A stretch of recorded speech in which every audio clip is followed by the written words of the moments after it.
God, a year and a half ago today was my first LPL cast. You know what? LGD was in that game. I believe it was LGD versus our Rare Atom. So some fondness for me for some of these, well, for a lot of the teams here. Into the first draft. Remember, it is fearless, so any picks you pick in can't be picked by the same team later on. Corki, Tristana off the table. A lot of our S tier picks just removed.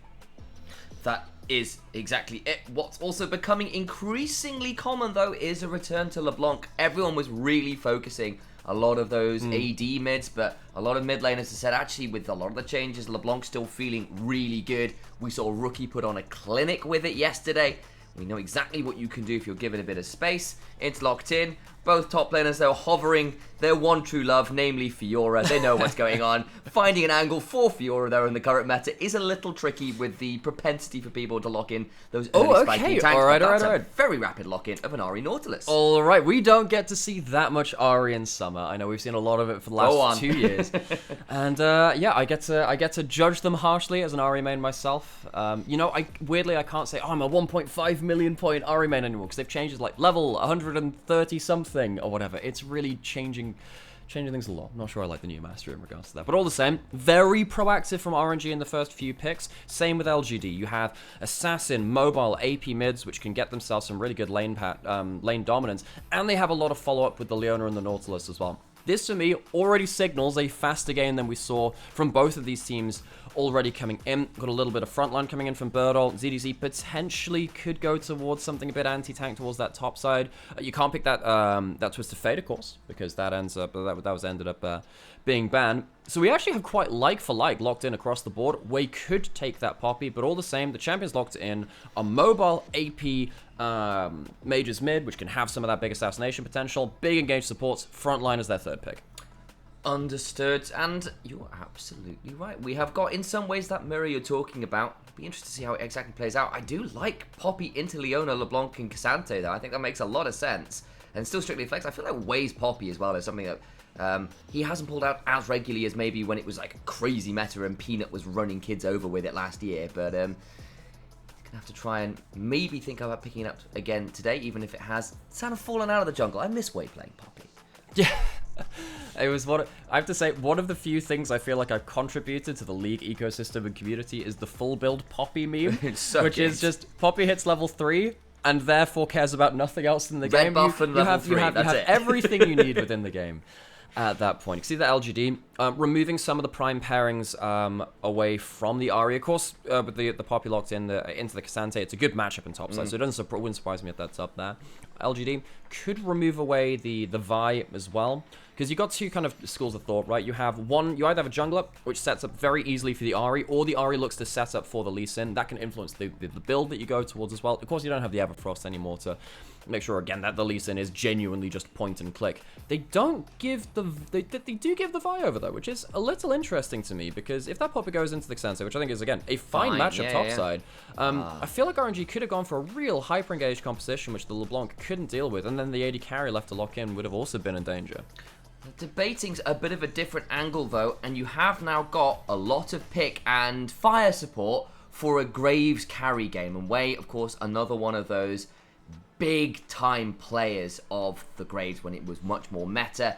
You have the Ahri, the Nautilus, the Poppy all coming and joining you on invades into the jungle and trying to really just play for the invades aggressively. See what Meteor wants to play into it. Kindred isn't actually awful. You can certainly play that matchup. The E is pretty helpful for mitigating Graves trying to jump on you. Yeah, and there is some displacement from the Poppy ultimate, but it's not like there's a big Gragas on the other side. So yes, that can very much help you in regards to that one. So 80 carries, last pick for both sides. That's not something I'm used to seeing. Even in the current meta, there are a lot of the priority picks still left open. The Kalista, of course, can really help your support kind of dive in and dive out. I think that would work really well in regards to LGD's front line. But the Zeri, particularly with the Shiv buffs coming through on patch 14.11, very, very strong right now. Now, Huanfeng, he could go towards something like the Jhin himself, a big follow-up. I think that would also be, you know, big comfort for him. Yeah, arguably his most iconic pick, right? When he first sprung onto the scene. Yeah. Oh yeah, the ulting backwards, exactly. When they went on that crazy run back with the likes of SMLZ, I believe it was, in the jungle way back when. So could certainly look to do that, and I think the Jhin ability to follow up would make some sense. The Jinx, though, also works pretty well. You've got a lot of single target pick and burst.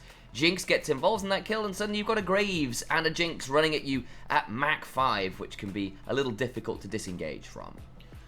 I can. So, the Jinx looking for the reset alongside the Ahri. There was a Viego hovered over the draft as well. We could have had ourselves a reset heaven for that. I really like how much proactivity we have in both of these drafts. We have big follow-up from most members across the map. Big carry junglers, which can benefit off of the mid laners and the supports as well, going into fights very, very aggressive early. So, LGD, RNG, we criticized both of them for not being decisive, for being slow, and honestly, now that push has come to shove, and it feels like this is the last chance you will really have to mount a big climb towards the top of Group B. Having that proactivity in your draft can help a lot. See whether the easier go buttons allow them to up the pace of the game, find it a little bit easier to close out games, as we have seen some of that, shall we say, inability to do that for both of these teams. Like LGD still haunted by the fact they couldn't close out that 20-minute Baron against BLG and the likes of that. RNG just in general really struggling to find consistent form across the split in its entirety, unfortunately for them. There's the skin choices. Rookie again, of course, having his skin piloted on the LeBlanc. He is such an iconic player of the champion here in the LPL. Everyone plays that skin, often with his chroma even. Champions and the flares and the light show begin to burn into your eyes. And we slowly load ourselves onto that rift. And yeah, this one's important. See exactly how the Shanghai crowd feels about it.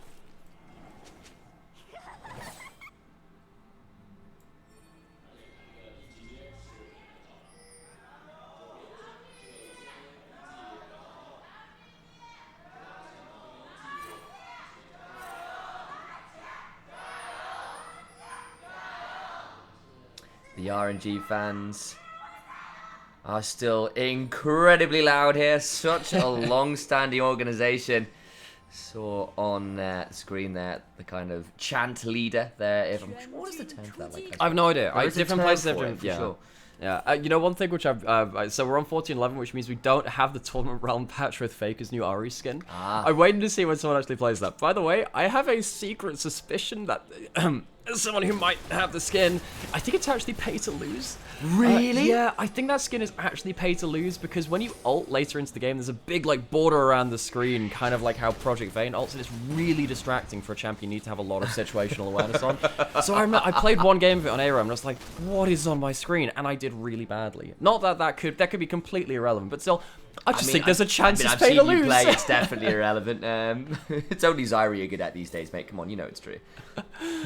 Yeah, we could sell that one again. The Arena Zyra, it's all I'm good at anymore. Well, RNG, LGD, no shenanigans in terms of early lane swaps, but in terms of early clears, we have had some stuff. We have an early invade coming in from RNG towards bot side. Meteor spotted going over towards enemy Raptors on the other side. Split of the map does sometimes happen. It feels like we see less split maps in general now. It used to be a very common thing to go for the vertical jungling, just not really a common macro move these days, but RNG looking to try and use it right here. There are teleports available. I wonder whether LGD will need to pop one and try and save their bot lane. Well, they're bringing in Cassandre, no one's stopping him, so that's going to be dive aborted. Now, who's going to be able to pick up farm on the other side? RNG have missed all farm on top side. ZDZ going back up towards there. No, they can't interrupt it now. He's only level 1, be able to clear some of those minions. So what's going to happen with the XP up here? Feels like Birdle's just come away with a straight advantage there. And Meteor now top side. That'll be a little bit low, as it often is with the way with Kindred. Clearing out Krug takes you a hot minute to get through that because of all the extra armor on that camp. AP junglers always clear Krugs faster, guys. Do you remember that? Yes, they do. Yeah, they have the anti-magic resist or something, yes, don't exactly. they? So, yeah. definitely helps with them. Lilia destroys because of the weirdness at level 1, where again it wasn't a true lane swap, but it was kind of like an invade with extra top laner coming down as well. Mid lane's become a little bit isolated. We will have to see whether Tenuen or Haichao manages to get some good early trades and maybe get themselves a leg over on that lane too, because both of these mid laners, as opposed to sometimes like the Corkin Tristana, can make those big explosive plays and start leading the play, where sometimes the AD carries, they follow up on someone else making them. Unfortunately for Meteor, the gamble on the Krog spawn, we talked about him, the Scuttle Crab spawn, the Rift Scuttle spawn, Does not go the way of the Kindred, of course. Still has a little bit of time. You can wait 30-odd seconds after the marked Scuttle Crab goes down, and as a result, you can get the one on the other side. But actually, Meteor, now knowing what's going on, will find way. There's a ward going on down, and the smoke screen means Meteor can't really return fire. It's a long cooldown though, so that won't be up again. Meteor, if he has his heal from his W up, should be able to get one auto. Gets himself onto the kind of the camp. Doesn't have the heal up just now. Wait, doesn't have Hydra roaming over just yet. Has Smite. There should be opportunity. Resets taken by Way. No real way to get anything from that. So Meteor just sits and plays some Safari League of Legends. Yes. Being very sad as his Raptors are poached. And Haichao couldn't really roam over in time. So Tanyuan, good for him to kind of like lock Haichao into that lane. I wonder whether Haichao could have come over with a distort. Meteor. So you tried to ask him. So yes, there he goes. He comes up now. By the way, okay, right. So basically, what you have to do is that because your first mark of the game is always going to be on the Scuttle Crab, if one of them dies, you wait for it to respawn on the other one. You don't take it immediately, even though it can mess with your clear timings, because the marks are so important for the Kindred. Which is also why you'll note Meteor didn't smite the Raptors despite being there, because you want to make sure you have it available for that Skull Crab in case Way went over to contest that instead. So, going to be down a couple camps, of course, as a result of this, but marks are king when you're playing Kindred, so you do kind of often overplay for them. I say this as a Kindred player. I have definitely been known to perhaps try and cross-map when games are going poorly and still finding enemy players by marks. It is, in fact, one of my favorite things to play the minigame, which is how long range can I get on Kindred. It's great. Now, in this kind of game, I gotta say, the range is going to be hard to play around for Kindred anyway, because it feels like the engagement RNG is going to be really, really strong as it comes later into the game. What that means is that you need a lot of items and levels, because that's actually going to save you. The marks might not always do that. See that Meteor, he is going to go straight towards that dragon. We're not seeing a trade of early grubs for early dragon. We commonly see that. Meteor's going to very quickly go towards that. Bot lane has the push in, which makes it really easy to go towards this. Way might just go and clear his Gromp, knowing that the mark is on that one. Jinjao's going to go into the enemy bot side jungle and just make sure that that plant is down. Free dragon for them. Yep, they grab that, of course. Kindred with a recurve bow gets through dragon pretty quickly. It feels really good on that champion, especially when sometimes you don't get to go towards things like Berserker Greaves, so having that attack speed elsewhere in your kit, especially before your Q is on a particularly low cooldown, can feel pretty good. Tanyuan doing the classic, throw the Q just one side of the target, throw the charm quite just one side the other side, and miss both the skill shots. That's a classic of laning. We've all been there. We've all been there. That's Haichao on the LeBlanc doing fine in this laning phase against the Ahri.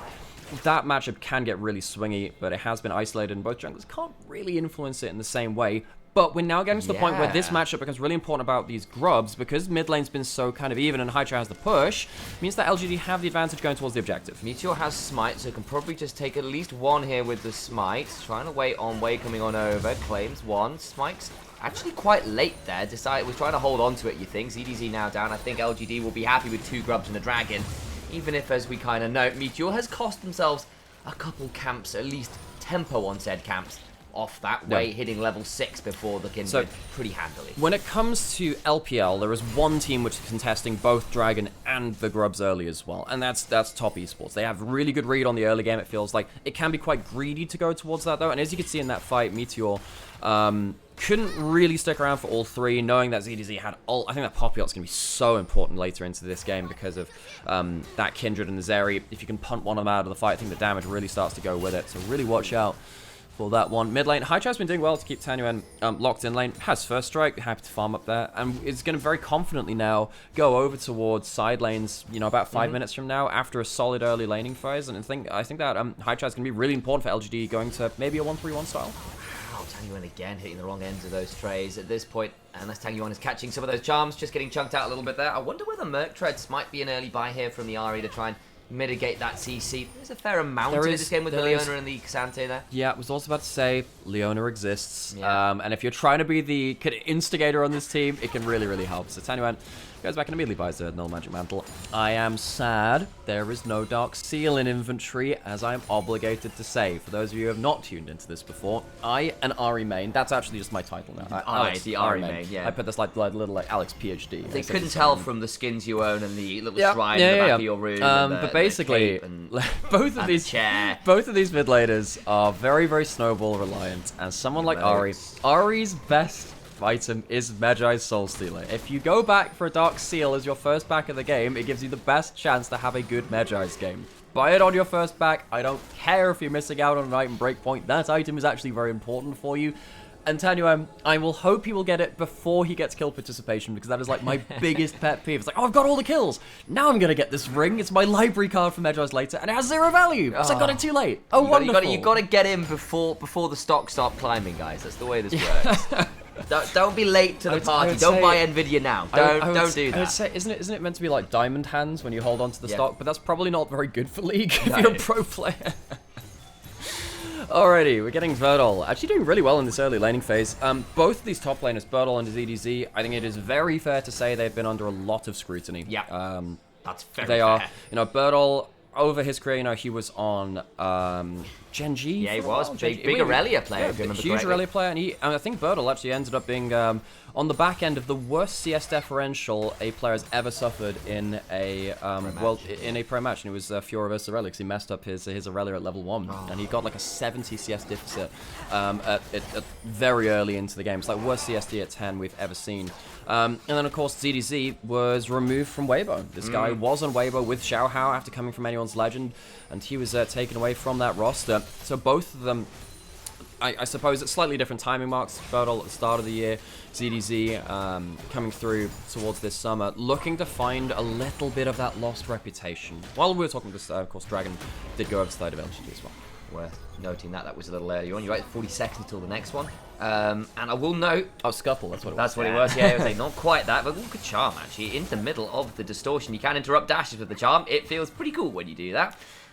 Yeah, and now maybe that will influence what's happening around the Dragon, because as you were saying, it is going to be spawning soon. The Scuttle was taken by LGD, and if you have mid control, maybe that means you can make more plays. I will also note, Wei has opportunity very early. The Graves not contested any early objectives because they wanted to get towards that item very quickly. Ignored boots, ignored everything else. It's just rushed that really core lethality item for all the burst it provides. And that does mean he's probably the strongest person on the map right now if he manages to get damage down. No one else has that full completed item at the fight. Verdol doesn't have TP, he won't be here. And as it happens, actually, Wei's just going to go straight back to his end, go back to his own jungle. This is one of the worries we had about these teams. They're not necessarily the most likely teams to fight that early. They are roaming up as the Nautilus Ahri combo that can start fights quickly, but the question is, will they do so? Grubs are actually now on the table. RNG don't want to let too many go over. Teleport in from Haichao, who even though he ate a bad trade, can come back in at full HP. And remind, of course, LGD are the ones with the early objectives on the whole anyway right now. They've actually at least done something. They'll get some of these grubs. Xiaoye with the lightning crash, jumping on Huanfang, who for some reason was half HP and very low, forced to flash out. Yeah, Huanfang on low HP is now going to get support of his support and his jungler might be flash for flash, Ming looking for the hook, and he's going to get heal burned instead. Xiaoye takes the heal from Huanfang, blows his heal on the retreat, but given that LGD walk away with 5 grubs from the trade, I think they're very happy with how the objectives are going. 5 grubs and already taking the early dragon means you can go 1 for 1 of the dragon, still feel pretty good. You're going to hit a point, right, where you can sit in front of towers with double AD carries and feel pretty okay about abusing those grubs as a team. And they're even going to get over towards the dragon. RNG don't contest! So they get 5 grubs and 2 dragons! We saw this from Weibo yesterday, where you just don't fight for the early objectives. I really don't like this. You've got yourself a point of power. You have the level 6 on the Nautilus and the R. You can absolutely assassinate someone who's out of position. Feels like RNG are just very scared to pull the trigger, and that's something that we have told about them for a long time. 2 dragons, 5 grubs over to LGD. They have a comp that can put the LeBlanc into the side lane and hit towers. The Cassante's doing well in individual lane as well, so I'm sure he'll be able to get some tower damage. That means that LGD can use those grubs and can use those dragons. You know what also really grinds my I was going to say keyboards and gears and end it with keys instead. Yeah. The point still stands. That's how much it's grinding. I'm conflating words. The Graves is behind in CS to the Kindred, or was as well, despite losing 4 sets of objectives. That's a good point to put in, right? Because in summer, we have seen a lot of farming jungles. Most of them AP, but we've seen a couple of these too, which means that actual CS advantages in jungle, they mean a lot, because those jungles do a lot of damage. And now, Kindred, being able to get those objectives can normally slow your clear. The fact that they haven't given up any, real gold disadvantage for that is a big point to note. RNG, while they do have themselves a really strong Graves, we have said, Wei has kind of struggled to be decisive. He's kind of struggled to either get involved in the game or struggle to keep his farm up. It feels like it's one or the other. This time his farm's been okay, but he's not really been impacting the game. And not to triage too much, because obviously we're not in with the coach, not in with the team, but to me that feels like a player who has lost confidence in how they want to play. And as a result, they over-index into things trying to fix them, and it doesn't help when the team in general is struggling. Maybe we'll finally see a bit of a fight. Wait, already to half HP! Solar Flare afterwards! Who cares? You got opportunity! There's none left remaining! Flash over the wall! One Fung, remember no flash because he lost it in lane earlier! LGD pulled the trigger first, but honestly it felt like RNG just set themselves up like bowling pins to be struck down. LGD will take themselves the first kills of the game, and they will keep themselves on this streak of objectives that they've been on. They have all the dragons, they have 5 out of the 6 grubs. They're going to get themselves a herald, which will open up one of the towers on the map surely afterwards too. And with LGD having a composition, which we said, have some quite snowbally champions, like for like in terms of the junglers, but the Kindreds ahead, like for like in terms of the mid laners, and Haichao with his burst is absolutely ahead. This is going to be such a big moment. The minion taxi over from the Leona, from Jinjiao, one of the most experienced players on this roster, really starting things off well for them. And as you said, Xiaoya, who is a rookie player, showing some veterancy to go in there and kind of thread the needle. Sometimes the rookie players, they don't always judge that well. So a couple of trades in a row against the much more veteran Juan Fong, looking good for him. Felt like the Xiaoya I know and love from LDL. This is a guy who consistently gets Draven bans against him. He is one of those LDL players, guys. Right. He was a big Samira player too, but of course, I think it's a 48% ban rate on Samira in Chinese solo queue. Ooh, wow. That's the kind of thing you occasionally see out of Fearless Draft. I wonder whether one day that Samira meta might re-emerge up at the tier 1. Gotta hope. It's always fun to see that champion, but you never know. Well, we Fearless Draft, as you said, there's a chance of it. Xiaoya doesn't have flash now, needs to be a little bit careful. Jinjiao goes in with the Zenith Blade. Into another Solar Flare. Wei just about manages to quick draw out of it. Tangyuan now coming on over. Decent charm. And the Dredge Line after the turnaround on a Ming means he goes down. RNG just leave him out to dry despite the catch with no aftershock on the Leona. Now Birdol has teleported in. Xiaoya in danger. The charm lands. That is better. Can start to get some damage, but another lightning crash. And a phenomenal lands respite. Meteor holds the line. And in this case, Love is on time because that was really, really good from Meteor. Gets himself into a position to save his carries. It's going to be the mid turret. They drop the Herald with this push, and RNG, once again, just slow to the punch, struggling to be decisive, and LGD then kind of pick up the gaps in the gameplay of RNG. You can see right there that Tangyuan slow to the play yet again, and Haichao now getting so far ahead on an individual level. Plays like this are only going to get worse.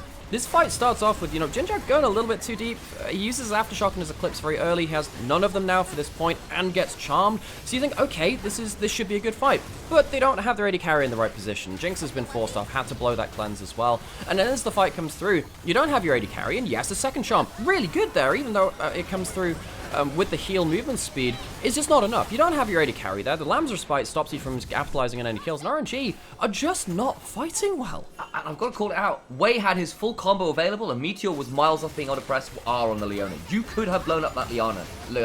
You have that damage. Yeah. You were 2 levels up. Your R there blows her up easily, and it's just not pulled. I don't know what to say. Well, this is what we've come to know a little bit from RNG. Their mid game, which it is now, has been quite toothless. Gets a hook onto Xiaoya. That's huge. That's much more like it. There's your teeth. Ming has been under a lot of scrutiny and criticism, but finally lands a good hook. Tangyuan does have himself the last charge of his ult, but can't use anything for it. It's going to be 10 seconds up until Dragon. RNG could stop that Dragon stacking. This is finally a good moment for them. This should buy them the Dragon with no AD carry left alive from LGD. Love to see that play again. I think it might have been a flash from out of vision to make that happen. They're still going to come over and try and fight this. They did burn quite a lot to kill off Xiaoya. Yeah, there's no Ahri ult and there's no Ahri flash, and we have a very powerful LeBlanc on the other side. Let's see if Haichao can do anything, or whether we can get ourselves a smite steal from Haichao. Still getting Meteor, can't quite get there. Ghost popped on Birdle, ZDZ with the steadfast present, big knock up afterwards. LGD, remember this is still a 4v5, the W afterwards. Gets somewhere, it's back onto the chompers, and Birdle dies as well. Little bit too greedy from LGD. Alright, so RNG, it takes them a little while to get rolling, but they get themselves 2 good kills and a Dragon. That will rock a bit of the momentum that LGD have pulled for themselves. I have no idea how Xiaoya got caught at the start of that. It was a stack of 2 members from LGD. The fact that he's the one to go down really changes things, because if he ended up being alive, I think they could absolutely take a 4v5, given how strong some of their individual members are. This will have to be this again. Birdle and Xiaoya, look, if your Cassante's there, If your Kasante's there, you have to be communicating. I think maybe Xiaoye thought that he could just clear the ward, but absolutely blasted with that hook. That is very unfortunate, especially because Birdle jumps through his AD carry to escape the hook. If he tagged it, it wouldn't have mattered. The thing is, from Birdle's perspective, you're like, well, there are 4 people there.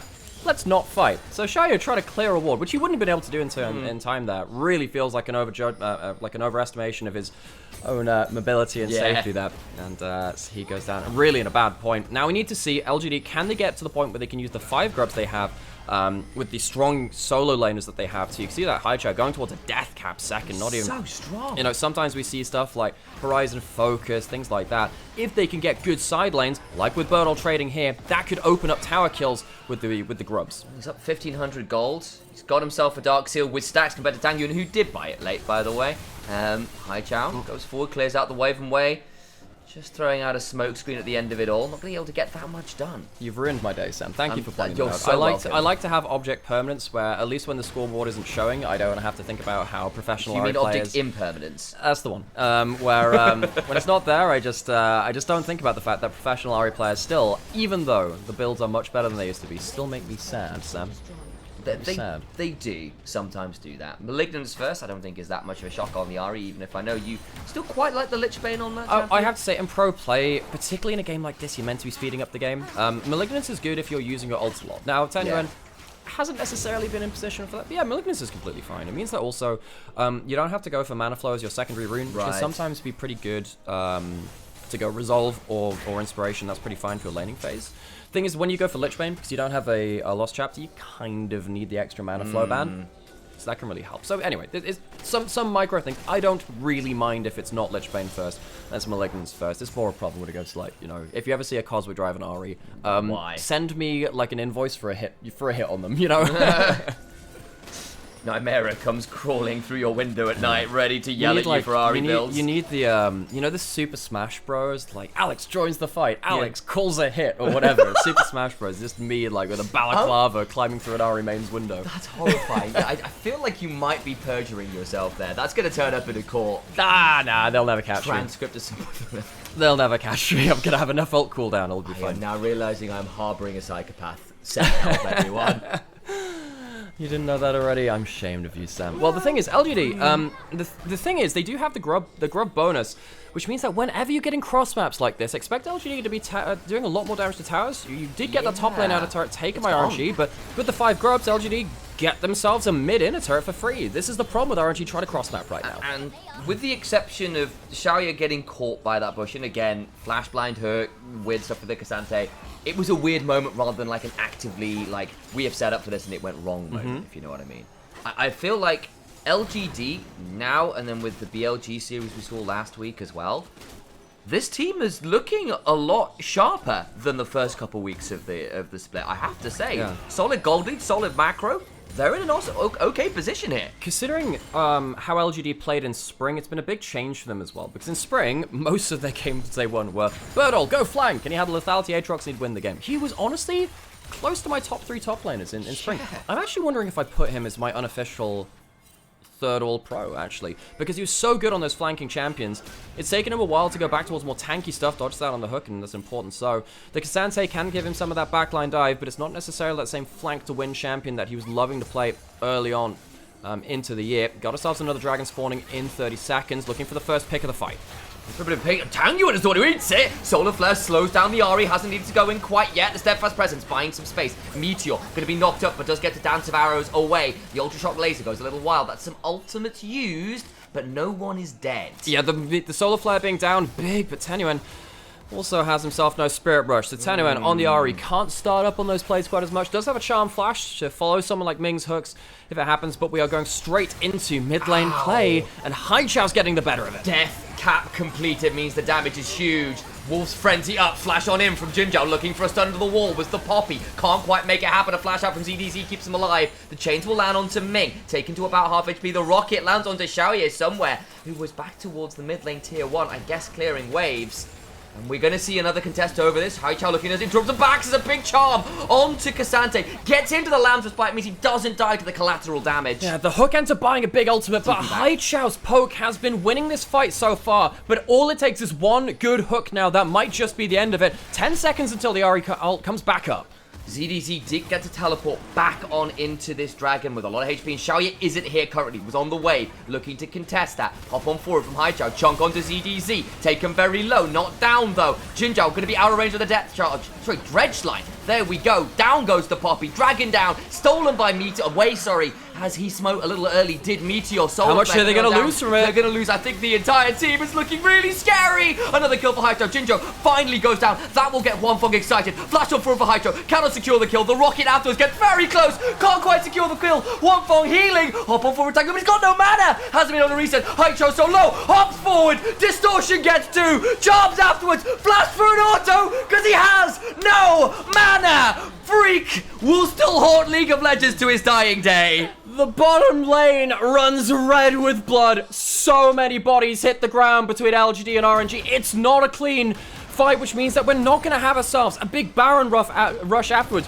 Too many people have died to rush down Baron, which means that the game is going to be a lot more even than it could have been. Wei walking away with a dragon from this also is a big thing for RNG. No soul point on the other side. Considering that Haichao had been doing so much work, the fact that RNG managed to come back into this play towards the end of it really is quite astounding. You can see that ZDZ dies very quickly. The front line is effectively gone, but another not great solar flare and a good turnaround means that the damage there for Huanfeng to just about get resets. He has the presence of mind, which means that he does have enough mana for a couple of last rockets, and the huge rocket which came back just before this ends up giving just enough for RNG to mount a comeback, but they don't quite kill. And because they don't quite kill, the double distort on the Fed LeBlanc manages to hit through the chain rather lands very late on, and actually the Ari makes a mistake there. If you ult and then you flash too late onto your dash, you don't get that ult always on target. I think that actually Haichao goes out of vision.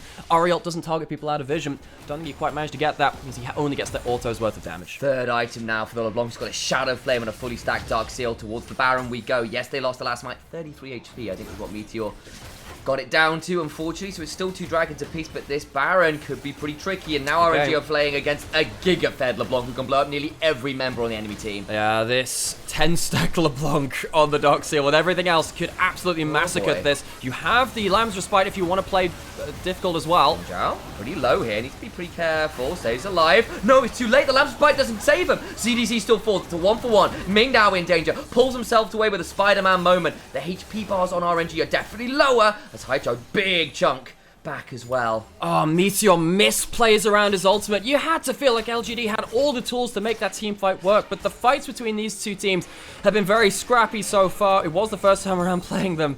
You see the Haichao hasn't gone for a Banshee's Veil. Every time he hops forward, he's putting his life into his own hands. Can't just kill someone straight out. You need to be very careful to RNG walking up to this LeBlanc. Yeah, there's 4 members. LeBlanc as well. For all the damage I've got, nothing like a Banshee's Veil in there, so a Dredge Line or a charm from the Ari could still prove pretty problematic, I think it's fair to say. The thing about LeBlanc is you never get that much harder to kill. You get very, very strong, but you don't get very, very tanky, which means that one Nautilus hook, one good Nautilus ult, a charm could very much end that phase of the game. You see right now, RNG have some good vision control in this red side jungle. They were trying to protect it, stand on top of it, see if you can get a charm out of Fog of War. Haichao's walking forward again. It's actually quite dangerous for him to be doing this. Tanyuan knows it too. He's like, okay, you walk forwards. Let's see what happens. If he gets a charm, it could change the game for RNG. It's a collector on this grave as well. You throw the burst down, it gets very tanky, or very dangerous rather, as ZDZ is quite tanky. I think I managed to conflate thoughts in my brain again. A little bit too much happening on screen. The vision control still pretty poor for RNG, and we're going to go right back and start this fight again. Very low HP, no Lamb's Respite. That's a long cooldown. Jinzhao's going in. Ming gonna get chunked out. ZDZ also gonna try and play this one out. The abstract come down. Ming not quite down yet. Shai trying to get the last auto. Solar Flare comes down. Jinzhao still low. Gets charmed on the other side. Birdle just about out. Doesn't die to the rocket. So no resets yet. It's the clone that dies. Tanyuan has one last ult charge, but no flash to follow up. And you can see the damage rates between AD carries is really getting quite close. Huanfeng actually doing a lot of good work. The Infinity Edge seriously spiking the damage. And you can see that LGD, they do get themselves back onto the Baron, though. They don't have themselves the Lamb's Respite again, but Wei still has flash, can get into the pit. It could still come down to a flip. just such a long cooldown. The Lamb Sprout ZDZ going to get stunned up. At this point with the LDR, Xiaoye as well can be a serious threat. Where's Haichao? Haichao's playing around Fog of War. Remember that LeBlanc could just one-shot someone. Doesn't quite have the flash to guarantee it. Jin Zhao stepping out. There's Haichao Hongfeng in danger. The chains go wide. Still could be a dead. Jinx, flash, still needs to cleanse as the Zenith Blade misses. Down to 3,000 HP. What is going on? Ways in the pit. Ways in the big Q and smite. And he gets out of the pit. ZDZ heroic charges the Kindred away. Oh, LGD. It is an absolute slip on the banana peel from LGD. They walk away with 1 kill onto the Poppy, but they mess up their exit to the pit. They mess up their take on the Baron, and they give up the objective, and Wei survives. So RNG could still potentially look for a fight around the dragon that's just spawned as well. We are witnessing absolute scenes right now. Yeah, I'm not sure whether it's a whole movie yet. The cinema, I feel, might be struggling to sell tickets to this particular game. It's a B-side horror movie. I feel at this point, Birdle pretty low. Anyway. Wei can keep going on forwards, very low. Still just about alive. The charm comes through, and the Lamb is late! It's late! The ult is late. Tanyuan gets himself a charm onto the Cassante, drags him back, and it means that RNG steal the goddamn Baron, get themselves a 4v5 fight victory, and they get themselves the dragon afterwards to get themselves onto Soul Point. 3 Mountain Dragons back to back. LGD down 7,000 gold, Alex. LGD just have not been able to string together a good team fight for the life of them. Love isn't on time. That's for sure. Neither the Lamb's Respite. It's a sacrificial Lamb's Respite. Oh my god. Jeez, Meteor. Look at the gold leads everywhere. It just hasn't mattered. Haichao has been playing right down the front of these fights. He tried to go for a play onto the side, but Huanfeng's not killed. And then because of, you know, the foray onto that Jinx kill, they're out of position to contest the Baron itself. ZDZ forces Meteor away. ZDZ and Wei on the same page. ZDZ, that's, you know, really good, Godspeed to you, Poppy. That was actually really clever. He gives up his life, but really worth it in this case. It was, in fairness, the right call. And the goal lead still very significant for LGD. They could well still win this game. They had a fantastic early game, but again, we are seeing mid-game woes. And gosh, these two teams, we did say again, every time it comes around to the games you're seeing next in the kind of the coming days, going to be really important. We're into our second round robin. This is in Group B, and if LGD were to win this, they can maybe pip WE to the post for themselves into a top 2 finishing Group B. But as it stands, RNG really do not want that to happen. Game 1 has been clutch from them, if nothing else. Shieldbow proc from the rocket, puts Xiaoye down about a third and hasn't been able to reset as a result. Haichao into the back, still chunks that way. That's about half his HP gone. Yeah, but Haichao is getting half HPs. Thing is, RNG have been getting that onto Xiaoye too, which means without the AD carry, they can't fight. RNG take themselves another tower. You can see that Haichao, despite having a good individual lead, has not been able to leverage it. And it means that the chunks have not really meant that much. No, and I think the problem is now you're getting to the point where the turnaround pick with an Ari Graves, Nautilus, Jinx pressing R, there's no one really, even Birdle, able to tank up a full combo at this point. And, you know, it raised a lot of other issues too, which is LGD, they're not really winning the front to backs. I think that Jinzhao's been going in too early. Birdle, as you said, not as tanky as you could be, and Haichao's not necessarily getting the best damage too in these team fights. Why are they not playing around sides? Using the 5 grub buff, using the huge LeBlanc in the side lane, getting yourself some pressure onto inner towers, and then going for the big plays after that point. It feels like they're not utilizing their angles, and LGD, because of that, have thrown away what was a very dominant game into a much more undecided state. And again, they are still in a great position gold-wise, and it's on some very scary members. You've got a 4-item Zeri at this point, a 3.5-item 10-stack Dark Seal LeBlanc, 3 items on Kindred, who has got full marks now as well, so is in an okay position. The issue is the Mountain Soul. The issue has been the poke, and the issue has been the setup. Honestly, for LGD, there is still flaws in the gameplay. For all I said earlier, it looked a lot better from them, and in some ways it has. There's just other issues in the game still. Yeah, issues, we'll call it that. Min caught out, though, again. That's pretty good. They'll blow up that Nautilus. A depth charge comes on through to not that huge of ZDZ. Now in a tricky position. That's more like it. Ming, well, ZDC is not tanky at all. He's about to fall down as well, the rocket. That's a much better Lamb's Respite. Stops the rocket execute, and they'll be able to pull ZDZ back and get them down 2 for none. Okay, it's gonna cost them an extra ultimate from what they wanted. Well, extra 2, let's be honest, with the Lamb's Respite, and then the Kasansei all out, but they do get themselves 2 kills. What's it going to lead to, though? There is a minute still in the Dragon and the Baron. That's about it. Xiaoye is actually going to walk into Wei as well. No. Oh, boy. Can get over the wall. Just about collateral damage. Not available. Flash away. And he fails to flash anyway, does Wei. Oh, Wei almost gets himself the assassination. Bit of a flub flash, but he'll still take both summoners from Xiaoye. That does mean it's much easier to get onto them later in. Wei very close to, again, bringing back another one of these clutch plays for RNG. Feels like the setup across the map has been really quite awkward from both teams. I don't think either team has got a great idea of where the other members are across the map. I think they're getting caught out from Fog of War, which saw Ming go down, of course, and ZDZ because of that. If that happened 30 seconds later, LGD would have been absolutely balling. Would have got themselves Dragon and Baron. Getting themselves fights at the right time is now a problem. It's Jinzhao caught out quite isolated. Flashes away. There was a lot more members there than I think he was expecting. Vision control actually solidly won there by RNG, just throwing down towards the mid lane. ZDC goes forwards, Charm onto Birdol, who stays alive. Wei on the other side, though, taken pretty low. Xiaoye gonna get depth charge. Will stay alive for now, but Jinzhao is dead. Slide over the wall. Knock out for the fight is Haichao, who doesn't get that much damage done on the side, but gets to just go back with the distortion proc. Yeah, but there's still one person down. Tenuan using, again, the big death cap power spike onto the Ahri to get some really huge damage on the front line. Birdol and Jinzhao have not been able to survive the entry to these fights at all. Haichao's on the flank. Haichao has himself flash. He might just need to go into the pit early. Gets over the wall. That's Soul now for RNG. What about the fight afterwards? Wei can think about going over. ZDC low. What? Oh! It's gone! Haichao finally finds it. Meteor throws down the Lamb's Respite. Tangu has to flash over the wall. Has got a Foxfire and a Dream, but the damage means nothing! At this point, your Mountain Soul Shield is irrelevant! LGD did their goddamn best to try and throw this game, but finally Haichao gets the assassination with all members of Royal Never Give Up dead and buried. I think LGD, despite the late game woes, will find themselves a victory in game 1. The team's rallying behind him, Nexus in their sights. It's in the voice lines. Blink and you'll miss it. For her next trick, she makes the AD carry's life bar disappear. LGD, a mixed game, a mercurial game, moments of brilliance, a moments of absolute cinema. Still, they are the game 1 victors. Are you not entertained? Are you not traumatized, LGD and RNG fans? This game, it has a lot on the line. RNG, they are very unlikely to make top 2 in this group, but it would be absolutely impossible if they lost this series. LGD, they might be able to contest